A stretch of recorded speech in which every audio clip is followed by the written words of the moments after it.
সকলোকে খ্ৰীষ্টীয় প্ৰেমৰ নমস্কাৰ। আজিৰ শিতানত আমি লৈছোঁ আহক আমি আজি পৰিত্ৰাণৰ বিষয়ে আলোচনা কৰিম।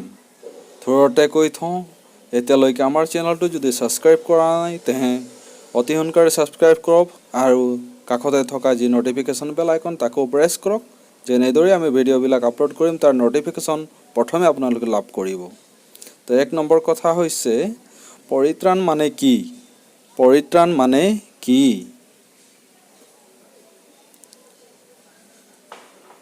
পৰিত্ৰাণ মানে হৈছে পাপৰ পৰা উদ্ধাৰ বা মুক্তি। মথিয়ে লিখা শুভবাৰ্তা 1 অধ্যায় 21 পদ, লোক 1 অধ্যায় 77 পদ। 2 নম্বৰ হৈছে পৰিত্ৰাণ ক'ত পায়? পৰিত্ৰাণ ক'ত পায়?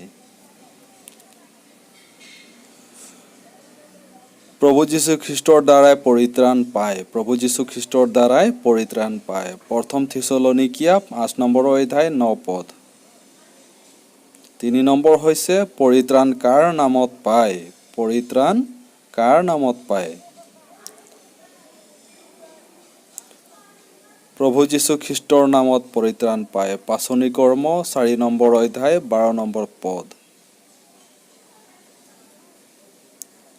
4 নম্বৰ হৈছে পৰিত্ৰাণ কোনে পায়? পৰিত্ৰাণ কোনে পায়? যিকোনোৱে বিশ্বাস কৰে সকলোৱে পৰিত্ৰাণ পাব। পাচনিবিলাকৰ কৰ্ম 16 নম্বৰ অধ্যায় 31 পদ।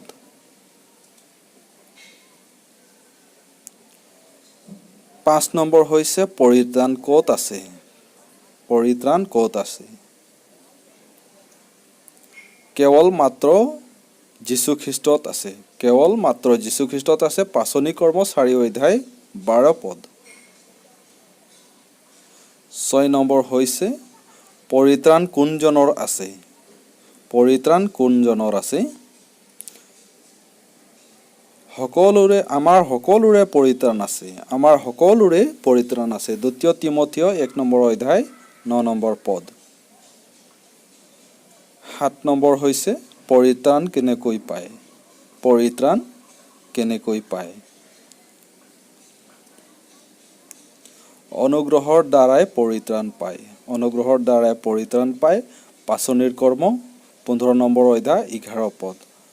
এই সকলোকে মহান প্ৰভু যীশু খ্ৰীষ্টই মধুৰ নামত ধন্যবাদ জ্ঞাপন কৰিছোঁ। সকলোকে ঈশ্বৰে আশীৰ্বাদ কৰক। আমেন।